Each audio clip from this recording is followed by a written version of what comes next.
Hi అండి, welcome to Jyothish kitchen. ఏంటండి రోజు ఇడ్లీ తిని తిని బోర్ కొట్టిందా? అయితే కొంచెం డిఫరెంట్గా ఇంకొంచెం హెల్తీగా మనం ఊతప్పం వేసుకుందామండి. ఏంటండి ఇది చూసి పిజ్జా అనుకుంటున్నారా? కాదు కాదు, ఊతప్పం అనమాట. అయితే మనము ప్లెయిన్ మినపట్టేసాము, ఇక్కడేమో ఊతప్పం వేసాము, ఇక్కడేమో పిజ్జాలాగా కొంచెం అట్రాక్ట్ అయ్యేలాగా పిల్లలు పెద్దలు తినడానికి ఇష్టంగా వచ్చేటట్టు మనం ఊతప్పాలు 2-3 రకాలు వేసుకుందామండి. దీంట్లోకి నేను నువ్వుల చట్నీ, కొబ్బరి చట్నీ చేశాను. అయితే మీకు నచ్చిన చట్నీతో మీరు తినొచ్చు. ఒకసారి తయారీ విధానం చూసేద్దాం. ఇదిగోండి, ఊతప్పం కోసం నేను తీసుకున్న పదార్థాలు: క్యారెట్ తురుము, కొద్దిగా కొత్తిమీర తరుగు, జీలకర్ర, ఆనియన్ కట్ చేశాను, అలాగే టమాటో ముక్కలు కట్ చేశాను. ఇదిగో మినపరుబ్బుతో మనము ఇడ్లీ రుబ్బేనండి. ఇడ్లీ రుబ్బుతో ముందుగా మనం ప్లెయిన్ మినపట్టు వేసుకుందాము. తర్వాత ఊతప్పం రెండు రకాలు మనం చూద్దామండి, 2-3 రకాలు. ఓకే, స్టార్ట్ చేద్దాము.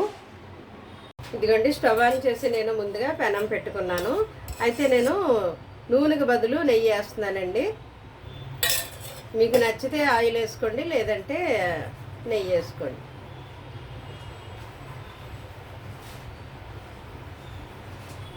ఓకే, ఆయిల్ నెయ్యి ఇదంతా ఇలా స్ప్రెడ్ చేసిన తర్వాత నేను ముందుగా ప్లెయిన్ వేస్తానండి, ప్లెయిన్ మినపట్టు. ఆ తర్వాత మనం ఊతప్పం వేసుకుందాం. ఫస్ట్ ఏదైనా ప్లెయిన్తో స్టార్ట్ చేస్తాం కదా. నేను మినపప్పు తొక్కతో రుబ్బుతాను కదండి, అందువల్ల ఇలా ఉంది. మీకు తెలుసు కదా, నేను ఎక్కువ ఫైబర్ ఉండేటట్టే చూసుకుంటాను. పాలిష్డ్ ఐటమ్ అంటే నాకు నచ్చదు, కొంచెం జాగ్రత్త అంతే. ఓకే, ఇది ప్లెయిన్ మినపట్టు అనమాట. ఇప్పుడు మరలా మనం చుట్టూ డ్రాప్స్ లాగా వేద్దామండి నెయ్యి. కొంచెం ఇలా డ్రాప్స్. నేను ఎక్కువేమీ వాడను, మీకు తెలుసు కదా. ఇప్పుడు కొంచెం సిమ్ టు మీడియంలా కాలనివ్వాలండి. హైలో పెడితే మాడిపోతుంది అట్టు. కొంచెం సిమ్ టు మీడియం కాలనిద్దాం. ఇదిగోండి, తిరిగేద్దాము మన మినప రొట్టె. ఇది నేను ఫస్టే పెనం వేడెక్కనిచ్చానండి, అందువల్ల ఈజీగా ఊడిపోయిందనమాట. ఇటువైపు కూడా కాలనిద్దాం. ఈ కలర్ బాగుంటుంది కదా బాగా రోస్ట్ అయితే. ఓకే అండి, ఇటువైపు కూడా కాలనిద్దాం. కొద్దిగా నెయ్యి వేద్దామండి దీనికి చుట్టూరును. కాలనిద్దాం ఇటువైపు కూడా. చూద్దామండి మన అటువైపు కూడా కాలిందేమో. ఓకే, ఇలా కాలితే చాలు, ఎందుకంటే అటువైపు బాగా రోస్ట్ అయింది కదా. సో ఇది మనం తీసేసి మరలా నెయ్యి అప్లై చేద్దాం. ఇలా ఇదంతా స్ప్రెడ్ చేద్దాం.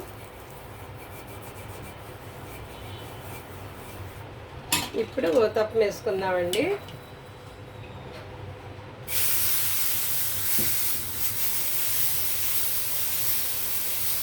కొంచెం ఇలా వేస్తే చాలు, కొంచెం మందంగా. ఇప్పుడు మనం మినపట్టు కూడా అలాగే వేస్తాం కదా, అదే మందంతో వేస్తే సరిపోతుందండి, మరీ పలుచగా వేయక్కర్లేదు. ఓకే, ఇప్పుడు మనం ఆనియన్ తరిగేద్దాము దీని మీద.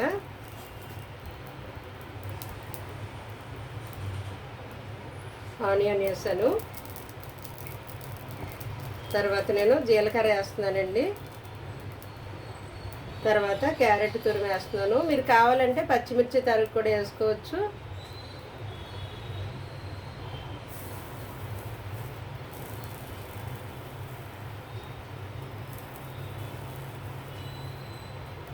ఇదంతా ఈవెన్గా ఇలా స్ప్రెడ్ చేయండి.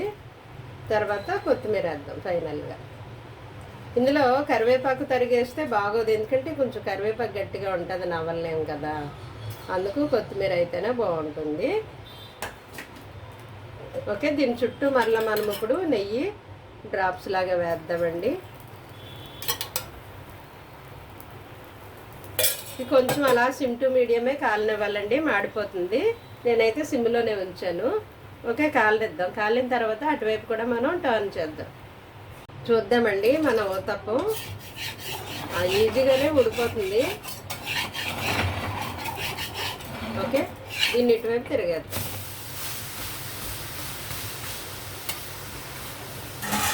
మరలా కొద్దిగా నెయ్యి చుట్టూ అప్లై చేద్దామండి. మరి కూరగాయలు మాడిపోకుండా ఉండాలి కదా, అందువల్ల కొద్దిగా ఎక్కువ అవసరం లేదు. ఇటువైపు కూడా కొంచెం సిమ్లోనే ఉంచాలండి ఇటువైపు అయితేనే, ఎందుకంటే కూరగాయలు ఉన్నాయి కదా, అవి మాడిపోతాయి త్వరగా.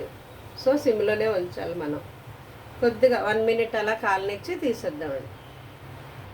చూద్దామండి మన ఊతప్పం. జస్ట్ అవి వేడెక్కితే చాలన్నమాట. కూరగాయలు మరి మాడిపోకూడదు. కొంచెం పచ్చి పచ్చిగా ఉన్నా మనం తినగలుగుతాము. ఈ స్టేజ్లో ఉన్నప్పుడు తీసేయచ్చండి, ఎందుకంటే క్యారెట్ కొత్తిమీరే కదా, ఇవి పచ్చి కూడా మనం తినగలుగుతాం. ఓకే, తీసేద్దాం.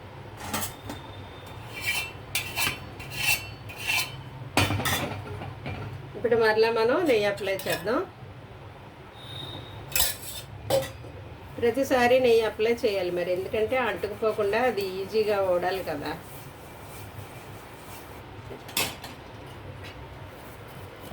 చూస్తున్నారు కదా, మరీ మందంగా కాదు, అలానే మరీ పలుచగా కాదు, కొంచెం మధ్యస్థంగా వేయాలన్నమాట. అంతే సరిపోతుంది ఇలాగా. అయితే నేను ఇప్పుడు ఎందుకు ఇవన్నీ ఇలా కట్ చేసుకున్నానో చూపిస్తాను మీకు.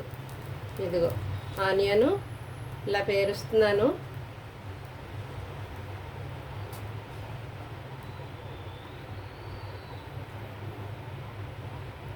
ముందుగా ఇది ఇలా పెడుతున్నాను. పచ్చిమిర్చి,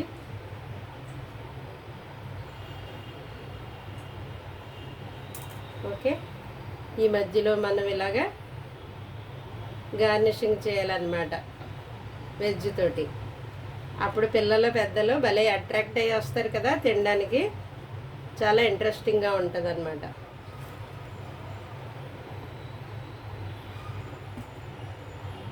కొంచెం టైం తీసుకుంటుంది మరి, కొంచెం సహనం ఉండాలి. వంట చేయడం వెంటనే సహనం ఉండాలి మరి. ఇదిగోండి, తర్వాత మనం ఈ క్యారెట్ ముక్కల మధ్యలో ఇలా పెడతాం. ఇప్పుడు అర్థమైంది కదండి నేను ఎందువల్ల కూరగాయలు ఇన్ని రకాలుగా కోసుకున్నాను.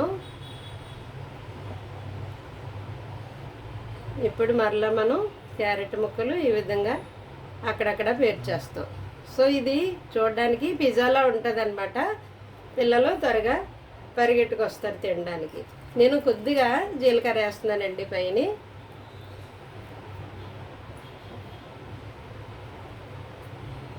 ఇదిగో కొద్దిగా ఇది కొత్తిమీర.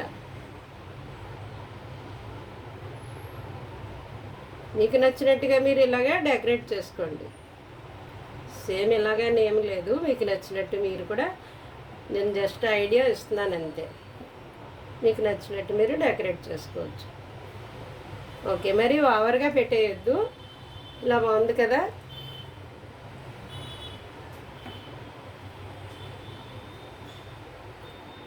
పిల్లలు ఎక్కువ ఫాస్ట్ ఫుడ్ తినడానికి ఇష్టపడుతున్నారు కదండి ఈ రోజుల్లో. అందువల్ల మనం ఇంట్లోనే ఈ విధంగా చేస్తే హెల్తీ అండ్ టేస్టీ అనమాట. మనం ఈ విధంగా డెకరేట్ చేసిస్తే వాళ్ళు బయట ఫాస్ట్ ఫుడ్ లాగా ఇంట్లో ఫుడ్నే ఎంజాయ్ చేస్తారు, అండ్ హెల్తీ ఆల్సో. ఓకే, చూడడానికి చాలా బాగుంది కదా అందంగా పిజ్జా లాగా. ఇప్పుడు దీని చుట్టూ నేను నెయ్యి అప్లై చేస్తున్నాను. ఇది సిమ్లోనే కాలాలండి, గుర్తుపెట్టుకోండి. కొంచెం 1 మినిట్ అలా కాలిన తర్వాత మనం తిరగేయచ్చు, తిరగేయకుండా అయినా తినేయచ్చు. నేను పచ్చిమిర్చి ఎందుకు ఇలా పెట్టానంటే కారం కావాలనుకున్న వాళ్ళు తింటారు, అక్కర్లేదు కారం తిన్నానుకున్న వాళ్ళు తీసేస్తారు. ఇది చూడడానికి అందంగానూ ఉంది, వాళ్ళు తీసిపడేయడానికి ఈజీగా కూడా ఉంటుంది కదా. ఓకే, 2 in 1 అనమాట. ఈ టిప్పు నచ్చితే ఉపయోగించుకోండి. 1 మినిట్ అయిపోయింది, చూద్దామండి. మన ఊతప్పం కాలిపోతే తిరగేద్దాం అంతే. మరి కూరగాయలు వేసాం కదా, మాడిపోకుండా ఇటువైపు కూడా కొద్దిగా నెయ్యి డ్రాప్స్ లాగా వేద్దామండి. అంతే, జస్ట్ డ్రాప్సేనండి, ఎక్కువ వేయక్కర్లేదు. 1 మినిట్ అలాగే ఇటువైపు కూడా కాలనిద్దాం. 1 మినిట్ అయిపోయిందండి, తిరిగేద్దాము. ఎందుకంటే కూరగాయలు మనం పచ్చియే తినగలుగుతాం కదా, ఎక్కువ మాడిపోకూడదు అనమాట. బాగుంది కదా, తీసేస్తానే, ఇంకోటి వేస్తాను. జాగ్రత్తగా తీయండి, ఇరిగిపోతుంది మరి. ఇదిగో ఇలా ప్లేట్లోకి తీసేయాలన్నమాట, ఇరిగిపోకుండా.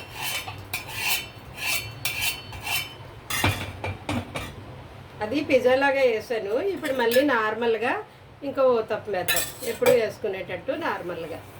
కొంచెం ఆయిల్ వేసాను. ఇది స్ప్రెడ్ చేసేసి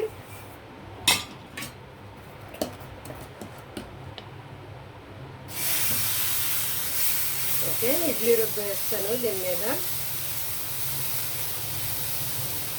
ఇది దోశ రుబ్బుతో వేసుకుంటేనండి కొంచెం మెత్తగా ఉంటుంది. ఇది నోకైతే బాగుంటుంది అనమాట. మనం దోశ రుబ్బుతో వేసినప్పుడు పల్చగా వేయాలి, ఇలా మందంగా వేయకూడదు. ఎందుకంటే లోపల మెత్తగా ఉంటుంది పిండి కదా. ఇది రవ్వ అయితేనే బాగుంటుంది.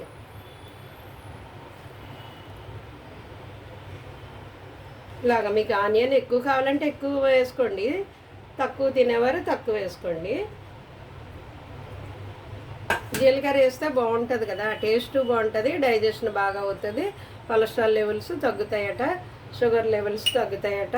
సో ఎవరైనా తినొచ్చు జీలకర్ర. ఒకవేళ ఎవరికైనా నచ్చదు అనుకుంటే స్కిప్ చేయండి.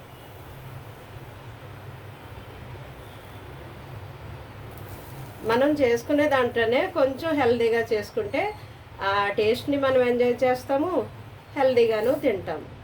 అదనమాట. ఇప్పుడు కొత్తిమీర తరుగు ఇవన్నీ వేస్తాం కదండి.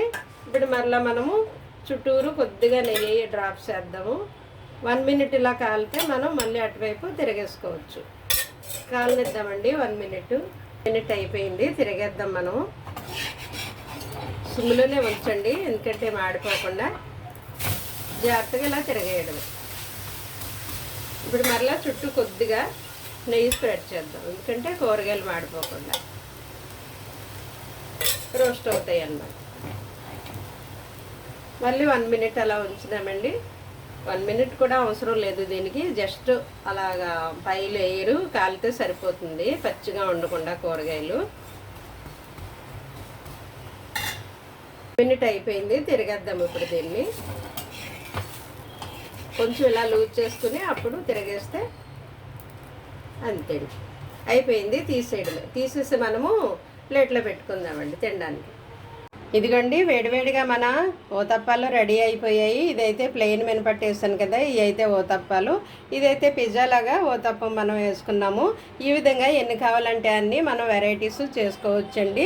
కొంచెం హెల్తీగా, కొంచెం డిఫరెంట్గా ఇంట్లోనే ఇలా చేసి పెడితే పిల్లలు ఇష్టంగా తింటారు, పిల్లలు పెద్దలు. అలాగే మనకు కావాల్సిన చట్నీ, మనకు నచ్చిన చట్నీ పెట్టుకు తినొచ్చండి. నేనైతే ఇది నువ్వుల పచ్చడి చేశాను, నువ్వుల చట్నీ. ఇదివరకు మన ఛానల్లో పెట్టాను నువ్వుల చట్నీ, కావాల్సిన వాళ్ళు చూసుకోండి. ఇదైతే కొబ్బరి చట్నీ. ఇదే కాకుండా మీకు నచ్చిన చట్నీతో మీరు పెట్టుకు తినొచ్చండి. ఓకే అండి, థ్యాంక్ యూ.